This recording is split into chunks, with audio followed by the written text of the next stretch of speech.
Sore, saudara. Kita jumpa lagi pada sore hari ini untuk belajar materi bahan pranikah bab yang kedua. Kita akan belajar dengan sebuah tema hidup sebagai suami istri. Saudara, di dalam bahan yang pertama, saudara sudah diingatkan bahwa perkawinan atau pernikahan itu bicara tentang marriage, bukan sekedar wedding. Perkawinan bukan pesta. Jadi poin penting dari pernikahan bukanlah pesta, tetapi hidup pernikahan itu sendiri. Hidup sebagai suami istri berbeda dengan relasi yang lain. Seringkali persoalan dalam hidup suami istri terjadi karena suami istri menggunakan pola relasi yang tidak pernah berbeda dengan relasi yang lain. Sehingga kemudian relasi-relasi yang dilakukan adalah relasi yang bisa saling menyakiti karena tidak memahami bahwa relasi dalam pernikahan adalah sebuah relasi yang harus dijalani berbeda di dalam pernikahan. Relasi perkawinan menurut bahan katekisasi GKI, saudara, mencakup 3 hal. Yang pertama adalah totalitas. Artinya, saudara, ketika saudara memasuki perkawinan, saudara menghidupi sebuah komitmen untuk total berada di dalam relasi itu, utuh. Saudara secara utuh, sebagai seorang yang sudah dewasa, saudara tinggal di dalam relasi perkawinan itu, menghargai pasangan saudara, menghargai perkawinan itu. Yang kedua, eksklusif. Artinya ini menjadi sebuah relasi yang tertutup, relasi yang sangat privasi dalam hidup saudara dan Anda tidak bisa campur adukkan. Yang selanjutnya adalah continue. Saudara mesti hidup di dalam kasih dan tanggung jawab yang terus-menerus. Nah, saudara, di dalam bahan yang pertama, saudara juga sudah diingatkan bagaimana Anda menjalani pernikahan dengan melibatkan Allah. Nah, saudara, bagaimana saudara melihat Allah di dalam kehidupan pernikahan? Maka ada segitiga pernikahan yang penting. Saudara perhatikan gambar segitiga itu. Suami dan istri itu mesti bersama bergerak kepada Allah dalam Yesus Kristus. Keduanya mesti sepakat di dalam bangunan segitiga pernikahannya untuk bersama berdua bergerak kepada Allah. Semakin bersama bergerak kepada Allah, maka akan semakin dekat. Karena saudara perlu tahu bahwa inisiator di dalam pernikahan adalah Allah sendiri. Kita juga diingatkan kembali. Bahan yang kedua ini juga masih mau menunjukkan melalui segitiga pernikahan bahwa pernikahan itu mengerjakan misi Allah. Seorang suami ketika menghargai istrinya, dia sedang menghargai anak perempuan Allah. Seorang istri ketika mengasihi suaminya, dia sedang mengasihi anak laki-laki Allah. Itu yang dikatakan oleh seorang konselor pernikahan bernama Gary Thomas. Saudara, kita perlu memahami bahwa bergerak kepada Allah di dalam pernikahan antara suami dan istri menjadi sesuatu yang perlu. Selanjutnya, saudara, di dalam pernikahan kita perlu memahami kesatuan dalam pernikahan. Dikatakan di dalam Alkitab, sejak dalam kitab Kejadian pasal 2 ayat 24, bahwa apa yang disatukan Allah itu menjadi satu yang tidak bisa diceraikan. Ya, Matius 19 ayat 6 mengulang, menegaskan kembali apa yang disatukan Allah tidak boleh diceraikan oleh manusia.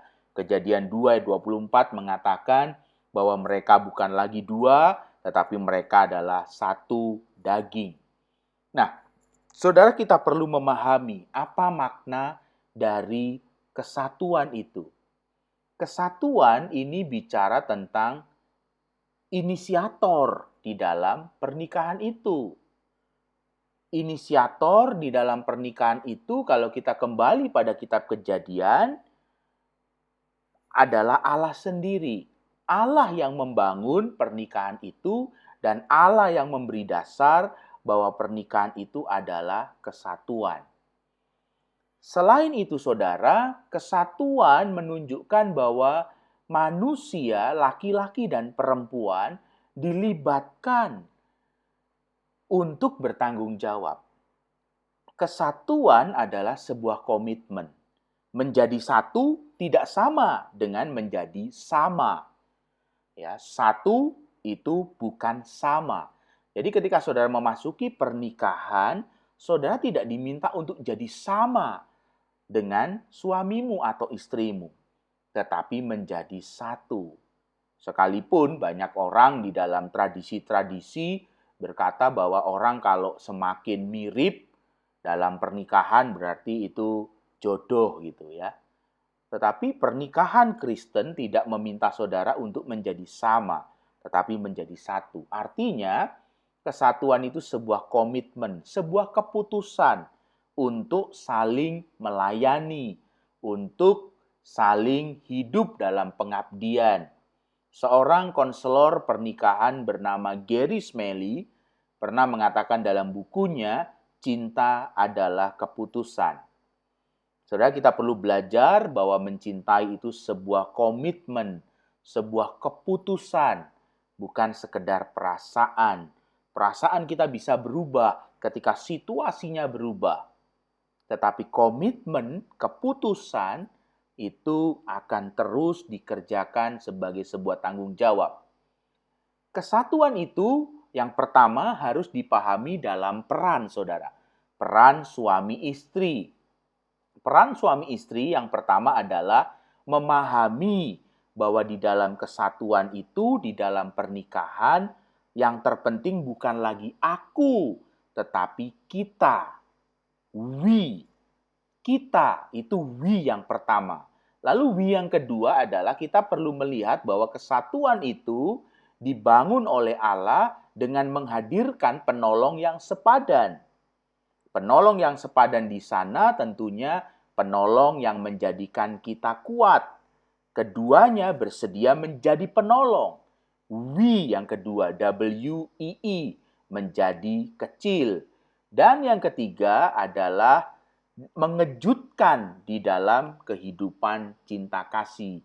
We yang ketiga, kasih itu akan terus dibangun untuk mengejutkan satu dengan yang lainnya. Kesatuan yang kedua dipahami dalam komunikasi, saudara. Komunikasi itu berasal dari kata communicare. Communicare artinya keterbukaan dalam bahasa Latin. Jadi arti dasar dari komunikasi adalah keterbukaan. Dasar dan pijakan dari komunikasi adalah keterbukaan. Belajar dari Kristus, bagaimana dia hidup dan menghidupi kasih. Saudara, pijakan yang harus kita miliki dalam komunikasi adalah keterbukaan dan belajar dari kasih Kristus. Hambatan dalam komunikasi dijelaskan dalam bahan katekisasi kita. Yang pertama adalah bersikap tertutup, tidak mampu berkomunikasi dan menangkap komunikasi itu. Lalu yang ketiga, suasana komunikasi yang tidak menguntungkan karena emosional kedua belah pihak. Yang keempat, menyimpan perasaan negatif. Saudara, ini hambatan-hambatan di dalam komunikasi yang seringkali terjadi dalam pernikahan. Ada begitu banyak hal yang terjadi dalam pernikahan ketika pernikahan itu berjalan semakin lama, ketika ada banyak masalah seringkali tidak diselesaikan. Dan itu memunculkan sikap tertutup, sikap yang menyimpan hal-hal negatif. Saudara, komunikasi itu ilmu yang mesti disengaja. Dalam pernikahan, komunikasi itu diperlukan dan itu adalah sebuah hal yang harus disengaja dalam kuantitas dan kualitas. Kita nanti akan belajar tentang pembagian waktu dalam bahan pernikahan kita, tapi saya mau singgung sedikit bahwa ketika bicara tentang waktu, komunikasi itu bicara tentang waktu, maka ada kuantitas dan kualitas. Kualitas tidak bisa terpisah dari kuantitas waktu yang diberikan untuk komunikasi. Artinya, saudara tidak bisa mengatakan komunikasi saudara berkualitas, yang penting berkualitas, tetapi tidak banyak waktu yang Anda berikan. Itu sesuatu yang tidak mungkin. Kuantitas tidak berarti apabila tidak sengaja membuat percakapannya berkualitas. Nah, saudara, kita masuk pada kesatuan yang ketiga. Kesatuan itu dipahami dalam kehidupan seksualitas. Seksualitas mesti dipahami dalam kekudusan pernikahan. Ini dasar. Ada begitu banyak pernikahan hancur karena ketidakkudusan di dalam seksualitas yang memunculkan banyak kepahitan antara pria dan wanita. Karena sesuatu yang sangat pribadi, sesuatu yang sangat privacy, ketika saling melukai di ruang yang sangat pribadi itu, maka biasanya luka itu memunculkan kepahitan yang luar biasa. Seksualitas dalam pernikahan adalah bagian dari kesatuan pria dan wanita. Seksualitas mengajarkan makna kesatuan, keterbukaan, dan berbuah. Perhatikan dalam kitab Kejadian 1 ayat 28, 2 ayat 24 sampai 25. Itu bicara tentang 3 hal.